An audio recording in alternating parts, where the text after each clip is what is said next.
पत्नी की हत्या के आरोप में शनिवार रात पति को जामुड़िया थाना पुलिस ने गिरफ्तार किया। आरोपित बैद्यनाथ पात्रा चुरिया ग्राम पंचायत के चिचुड़बिल गांव का निवासी है। रविवार को आरोपित को आसनसोल अदालत में पेश करने के पर 7 दिन की पुलिस रिमांड पर भेज दिया गया। पुलिस के अनुसार शुक्रवार रात 8 बजे जामुड़िया थाना क्षेत्र के हिजलगोड़ा इलाके के एक भाड़ा घर में खटिये के नीचे कपड़े में लिपटी अवस्था में पत्नी रेणुका दास का शव बरामद हुआ था।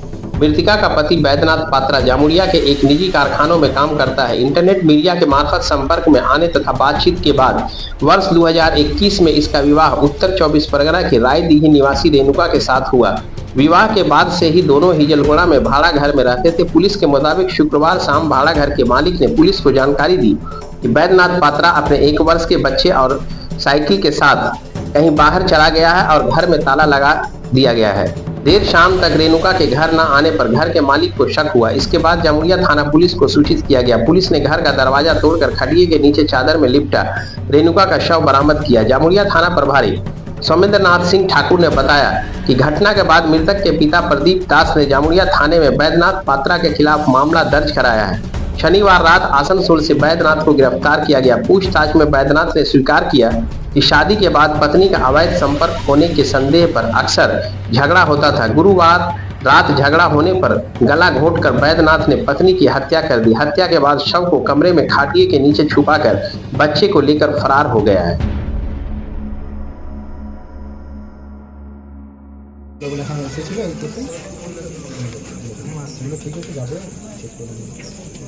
আচ্ছা, এই যে বডি করেছিল এটা কি ঢাকা ফাঁকা দেওয়া ছিল না ওপেন? চাদর একদম পুরো হয়েছিল, পুরো কেউ না কেউ চাদরটা দিয়ে সুন্দরভাবে ঢেকে দিয়েছে। ভাষা নিতে নামক করা ছিল না, একদম পুরো বেডে নিচে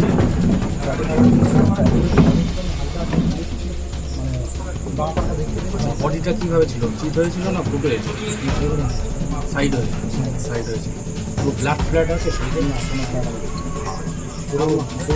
পুরো খুলেন। তার মানে স্ট্র্যাঙ্গুলেশন, মানে ওই কিছু দিয়ে গলায় ফাঁসটা দেওয়া এরকম কিছু একটা হয়েছে, তাই তো? ব্লাড সার্কুলেশন বন্ধ হয়ে গেলে যেরকম হয়।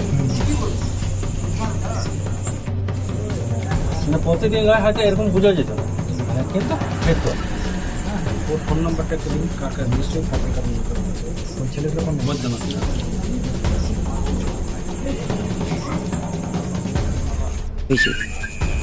ঘটনা হয়েছে, আমরা তো এখানে প্রথমে ছিলাম না, তো আমরা একটা মানে শুনতে পাই, আমাদের ফোন আসে যে এখানে একটা লাশ আছে রুমে, ঠিক আছে। তো আমরা ঘটনাস্থলে পৌঁছি, আমরা জিনিসটা দেখি, তদন্ত করি, পুলিশও আসে, পুলিশের সঙ্গে ছিলাম আমরা। তো যেটা জানতে পারলাম মানে মেয়েটা হয়তো মেরেছে না কি করে সেটা তো আমরা প্রপার বলতে পারছি না, কিন্তু মেয়েটাকে একটা যেহেতু ওরা মানে তক্তার ভিতরে ঢুকিয়ে দিয়েছে, নিয়ে একটা কাপড় ঢাকা দিয়ে দিয়েছে। আর যে ওর হাজব্যান্ডটা মানে সকাল 7:30 সাড়ে 8টার মধ্যে ওই টাকাটা পেমেন্ট করে চলে গেছে, যেটা প্রতি মাসেও পেমেন্ট করে টাকাটা রুমের, সেই টাকাটা পেমেন্ট করে চলে গেছে। তো তারপর ওই ছেলেটাকে ওদের সন্দেহ হয়, তখন ওরা থানাতে জানায়। তারপর আমরাও জানতে পারি যে এরকম ব্যাপার, তখন আমরা ছুটে আসি, দৌড়ে আসি, তখন দেখি যে এরকম একটা ঘটনা হয়েছে। কটার সময় একটা ঘটনা ঘটছে? এই ঘটনা তো তোমার সকাল দিক করে হয়েছে, কিন্তু তখন তো জানতো না। আপনারা কীভাবে জানলেন? আমরা মানে আমাদেরকে এখান থেকে ফোন করে। কে ফোন করে? আমাদের এই বন্ধু আর আছে তন্ময়, যে মালিক ছেলেটা, ওরা আমাদের ক্লাসমেট, আমাদেরকে ফোন করে আমরা জানি, তখন ঘটনাস্থলে আসি। এসে কি দেখলেন? এসে দেখি যে ওই রুমটাতে তালা মারা ছিল বাইরে থেকে, ঠিক আছে, তালা মারা ছিল। তো তখন পুলিশকে ডেকে আর করে আমরা তালাটা ভাঙি। তালাটা ভেঙে যখন দেখে, তখন দেখে যে ওখানে একটা বডি আছে। পুলিশ কটার সময় এসেছে? পুলিশ ওই জলটার পরেই এসেছে, ওই তোমার 6টা, সাড়ে 6টা, 7টা, 7-8টা টাইম করে হবে। যিনি এখানে থাকতেন তার কি অ্যাড্রেস পাওয়া গেছে? তাদের ফোন নাম্বার চেক করেছিলাম, ফোন নাম্বারগুলো আমরা জিজ্ঞেস করে কালেক্ট করেছি। মেয়েটার ফোন নাম্বার থেকে জানা গেছে ওদের বাড়ির অ্যাড্রেস হয়তো পেয়েছে। আমরা যেটা দেখেছি কলকাতায় মেয়েটার বাড়ি বলেছে, তো ওর বাবা মা নাকি কলকাতায় ভাড়া করে থাকে, লাভ ম্যারেজ হয়েছে, ঠিক আছে। আর ওদের মেয়েটাদের লাভ ম্যারেজ হয়েছে, আর প্লাস ওদের এরকম ঝগড়া হতো।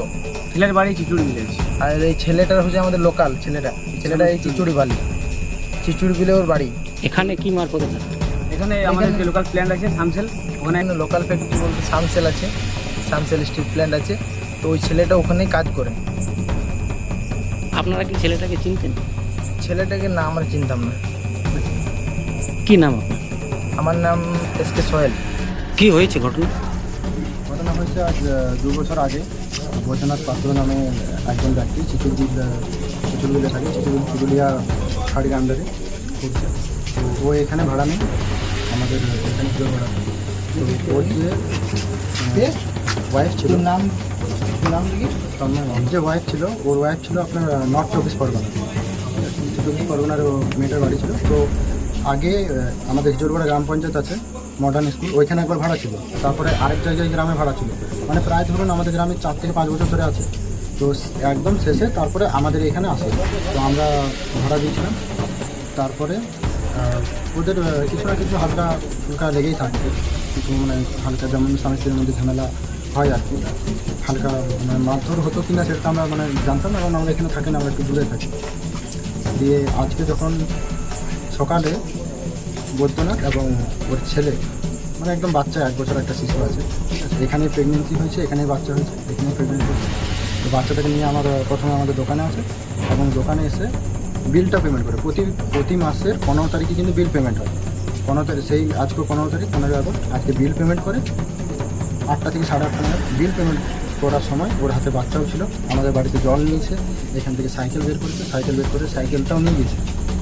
আর পাশের যে রুমগুলো আছে, এরা যখন জিজ্ঞেস করে যে তোমার বউ কোথায়, তখন ওরা বলে যে বউ চলে গেছে বাপের বাড়ি, এখন রানীগঞ্জে আছে, আমিও ছেলেটাকে নিয়ে রানীগঞ্জে আছি।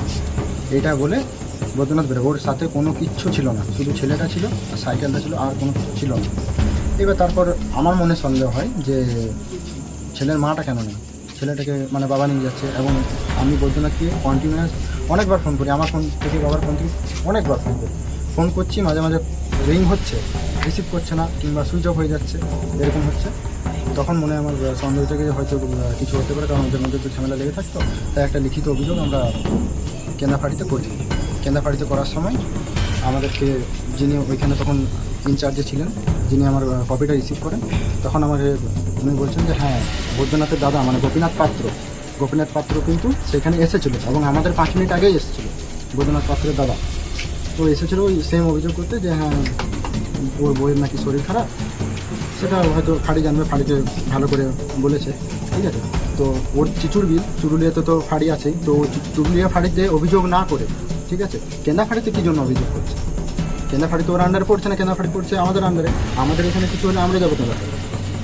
ওর চিচুড়িয়াতে, ও ধরুন চিচুরবিলে থাকে, মানে ওর চুরুলিয়া ফাঁড়ি করছে, ও চুরুলিয়া ফাঁড়িতে অভিযোগ জানাতে পারতেন।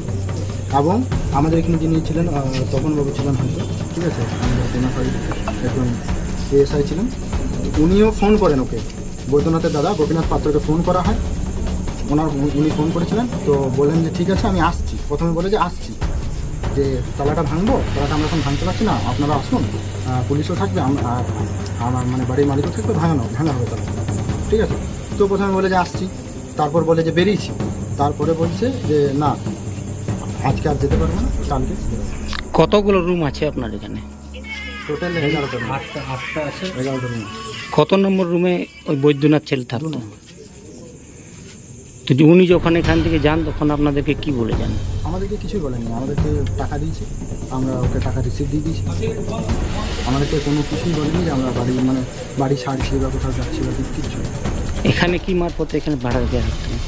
এখানে ওরা লাভ ম্যারেজ করেছিল, যতদূর আমি শুনেছি যে লাভ ম্যারেজ করেছিল, বাড়িতে মানেনি, মানে ছেলের বাড়িতে, যেহেতু দেখুন ছেলের সামনে বাড়ি, ঠিক আছে, তো মানেনি, তাই এখানেই থাকতো। এবং স্যাম মেটালিক্সে কাজ করতো, জামুরিয়া সামনে। প্রশাসন এসেছিল?